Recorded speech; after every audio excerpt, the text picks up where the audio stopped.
Welcome back, everybody. I hope you're all doing really well. It is time for another installment of Friday Q&A. Thank you so much for this week's questions. If you have questions for next week, get them in the comments below. A few things I would like to mention before I start answering some questions. I was on the Guitar Hour podcast, which is an awesome podcast with some of my absolute favorite guitar players, Tom Quayle, Jake Wilson, David Beebe, and Dan Smith. We had a really, really great chat. It was great to kind of virtually hang out with those guys. Like I said, some of my absolute favorite guitar players, and they're wicked blokes as well.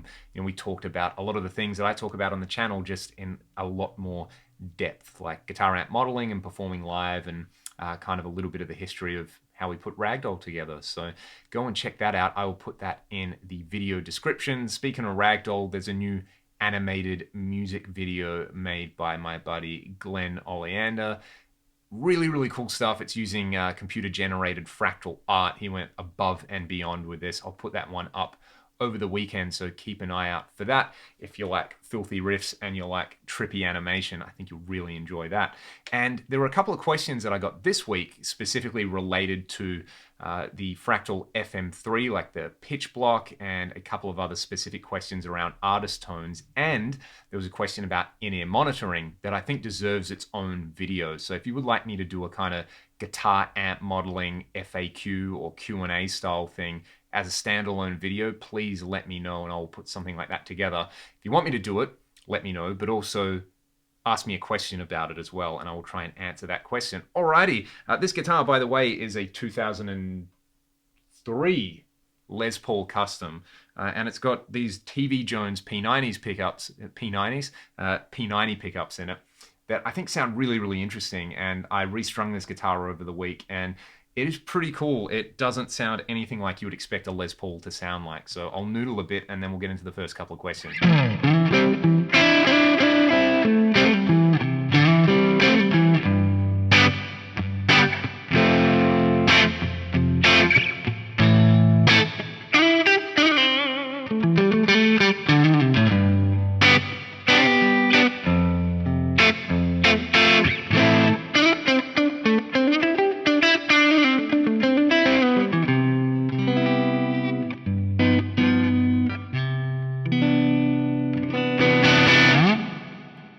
We'll start with some of the more general questions. This one comes from a YouTube user called Grey Thrasher, and this is a question that I get all the time. This is, I'm sure, a question all Australians get all the time about Australian wildlife and is it safe to visit Australia? Well, I mean, given other things happening in the world at the moment, you can't really visit Australia at the moment because we won't let international travelers in, just based on, everything that's happening in the world. But having said that, the misconception is that Australia is kind of like if you took an Indiana Jones movie and you just turned it into an entire country and you crossed it with Mad Max. And in reality, the majority of the Australian population actually kind of lives in like 5 or 6 big cities. And all the crazy poisonous animals and great white sharks and things like that, they just do their own thing. They're off, happy living their lives. If you leave them alone, they will leave you alone. And furthermore, Australia is,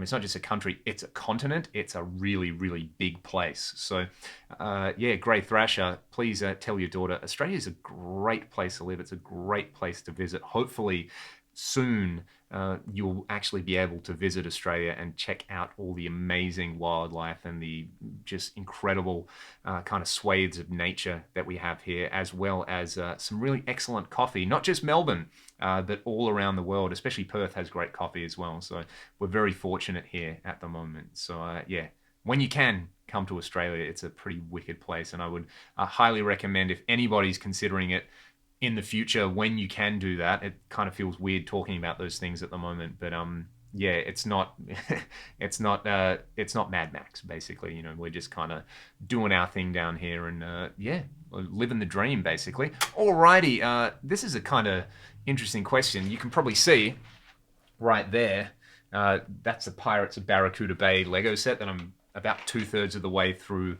building with my wife. She got that for me for my birthday, which is like epically cool. And I love Lego. I grew up playing Lego. My favorite set was the pirate set, so it's pretty cool to see a kind of pirate set get a revamp. And if you want me to like do a video with that set or something. If you're a kind of Lego freak, let me know in the comments as always, because it's so cool. The new stuff that they're doing is really, really beautiful and just amazing. You know, I've got a couple of Star Wars pieces over here, and I've still got all my old Lego that I really kind of need to get around to rebuilding and finishing, and it's just great stuff. You know, as a kid, you play with Lego, you grow up, you play guitar, and you start playing with pedals and rack effects and all those kind of things. I'm pretty sure they are connected. This wasn't really a question, but just kind of a comment about, like, do I like Paul Gilbert? And, you know, yeah, I do. And I guess that is a question. Do I like Paul Gilbert? I love Paul Gilbert. He's one of my biggest influences when it comes to not only guitar playing, but guitar teaching.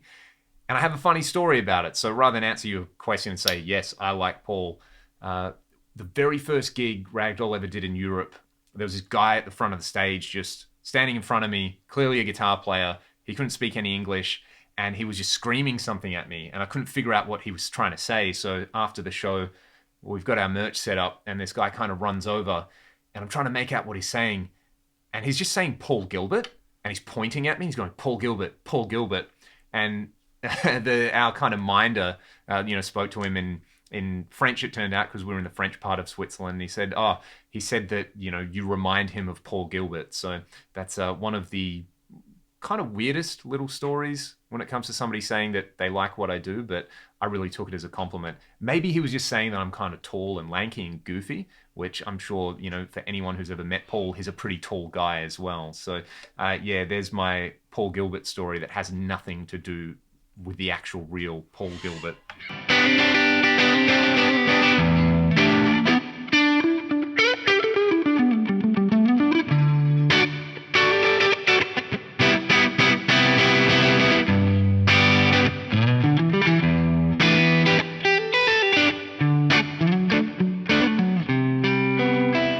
My camera battery died, but we are back. Let's do some gear related questions.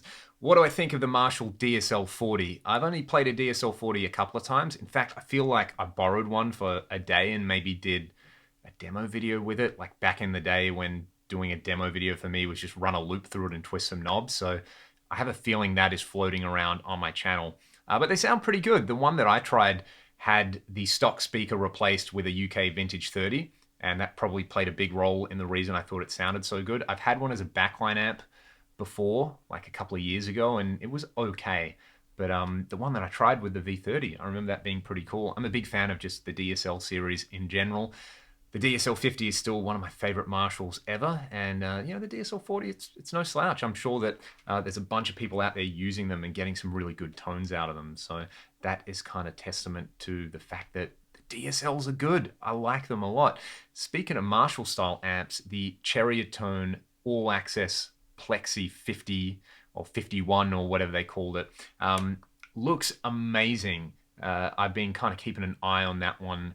They have a little kind of private Facebook group, and I email Nick at Cherrytone intermittently just to kind of talk about amps. I obviously got him to make me the Molecular, which is an amazing amp, and that All Access Plexi looks just beautiful. The idea that it's like, what are all the popular Plexi mods? Let's just put them on one amp.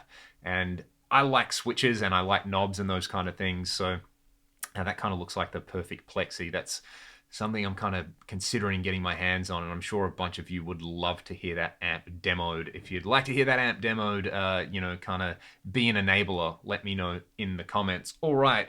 Also on Marshalls, have I tried the Hermansen mods from Sweden? No, I actually haven't heard about them. I read this question and I had to Google their name. Some of the clips sounded pretty good, but I haven't tried one directly, so it's a little bit hard to say either way there. All right, how do I keep my guitars, specifically my PRS guitars, shiny in my videos? I have a lint-free cloth. I had a lint-free cloth somewhere ready for the video. Well, I'm super prepared there, but yeah, just kind of like the stock Dunlop 65 polish and a lint-free cloth every couple of days kind of gets all the dust off them. And I feel that like the PRS finishes look particularly good under really bright lights or under stage lights. That's something I've noticed as opposed to other types of finish. So whatever they do in their process, I think that goes a long way to them looking good. Even something like this looks great, but then if you kind of catch the light on it in the wrong way and it kind of looks glary under video. So you just kind of got to light things up the right way. my Headway acoustic guitar. Let's talk about that. So these guitars are handmade in Japan. I actually visited the factory a couple of years ago, and it's amazing to see that kind of art and craft being kept alive there. This is just so well put together. The only thing that I can think of that I own with a similar kind of build quality would be my Hamer guitars, which are just absolute top tier. The PRS stuff's great. Some of the other stuff I have is pretty good, but yeah, this is right up there. So yeah, kind of, I guess, smaller body cutaway. The sunburst on it is just gorgeous. It's got this kind of little, can you see that? Kind of teardrop thing, so that when you play, you can get a little bit of that happening.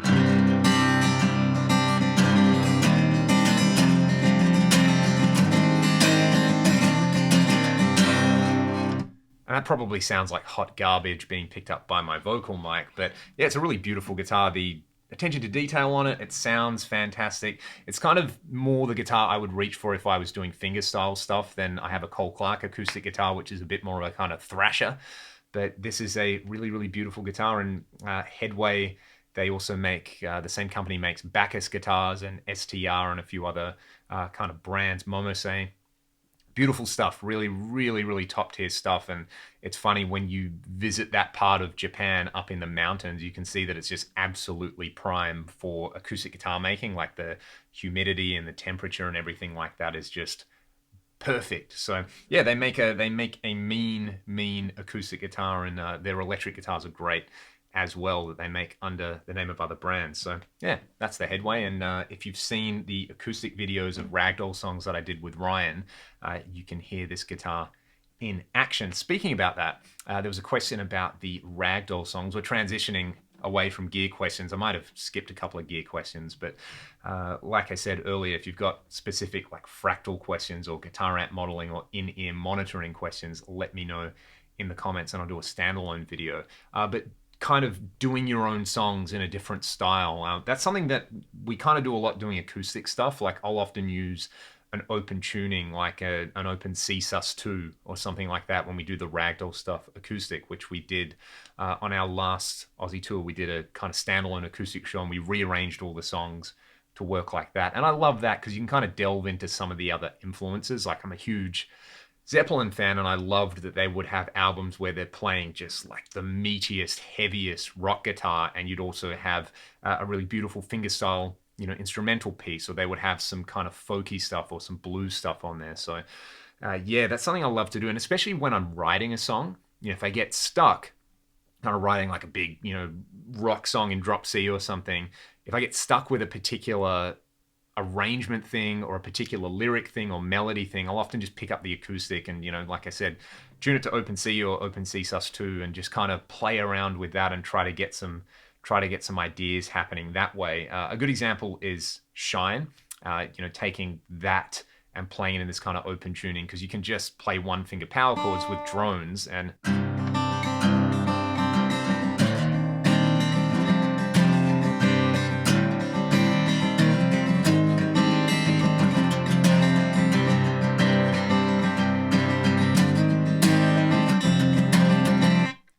And in fact, doing stuff like that, I'll often go back to electric and be like, okay, how can I get those extra notes? Play a power chord down here and maybe play a high note or something like that. So that's definitely a really good technique. There was another question related to that. Ragdoll songs inspired by classic chord progressions. Lots and lots.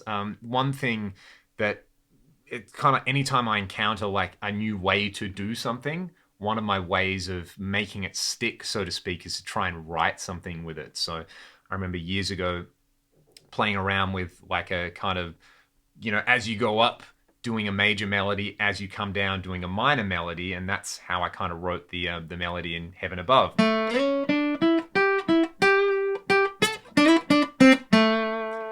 Which is kind of one of my favorite Ragdoll songs. Anyway, similar thing with songs like Shine and that kind of melodic approach where you kind of discover a new trick or a new chord substitution or something like that. It can really kind of spark a brand new idea. So yeah, even something as simple as, like you're playing A minor, F, and G. There's a bazillion rock songs, especially with those kind of chords, the Iron Maiden chords, as I like to call them. And you might just play them in a different order or at a different tempo with a different groove, and that immediately sparks a new idea. So a lot of the time, that is actually how I write songs. So that's a very, very good question. Thank you for asking that one. And well, I guess thanks to me for answering it, but that's just kind of why I'm here doing this video anyway. Alrighty, let's roll on. How many more questions do we have? Oh, this is a good one. Underrated guitar solos. I thought of a couple. The first one that came to mind, because you forget that it's a solo. And speaking about Paul Gilbert earlier, the little acoustic solo that he does in To Be With You is brilliant.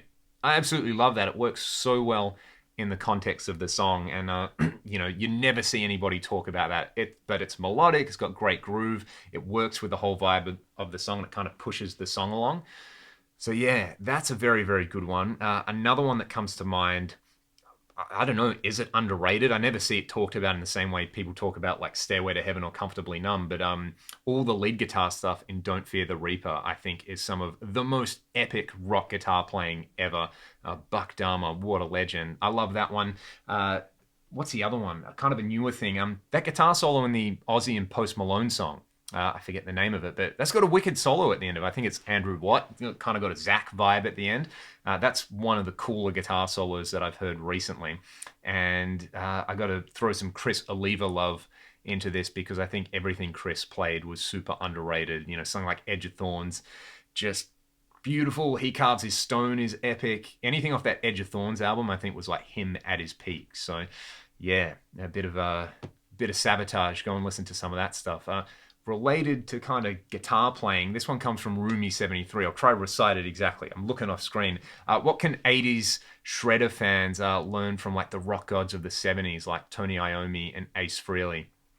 A few things, I think. Abstracting it to a more musical thing, I think one great thing that players from the 70s had in their arsenal, because they weren't just trying to burn as many notes as possible, was groove and space and emotion and all those kind of things. Are really, really important. It's great, it's exciting to hear fast rock guitar playing, but at the same time, it's also just nice to hear somebody grab a note, bend it, and just have it kind of like sear your eardrums out with emotion and conviction. So yeah, maybe just, if I had to boil it down to one thing, playing with conviction. That is the main thing. That's what we should all be doing. Playing like your life kind of depends on it. Also, that riffs are good as well, because if you think of classic Sabbath or classic Rainbow or even classic Kiss songs, it's the power of the riff is so strong. And when you think of a lot of kind of 80s guitar heroes, it's often their guitar solos that are remembered more so than their riffs. I don't know if that's a thing about, if that's like that there weren't great riffs, because there were great riffs in the 80s. Hello, Warren DeMartini and Robin Crosby, who wrote some of the best ones ever. But when people say Rat, oh, awesome guitar solos, Dokken, awesome guitar solos, they kind of don't talk about the riffs as much. Maybe because their lead playing was so insanely like god tier, but yeah, I think it's the kind of the power of the riff and playing with groove, and most importantly, just playing with conviction. That would be my main takeaway there. Awesome. And yeah, hopefully that answers some of the questions that some of you had out there. Sorry that I didn't get to all of them.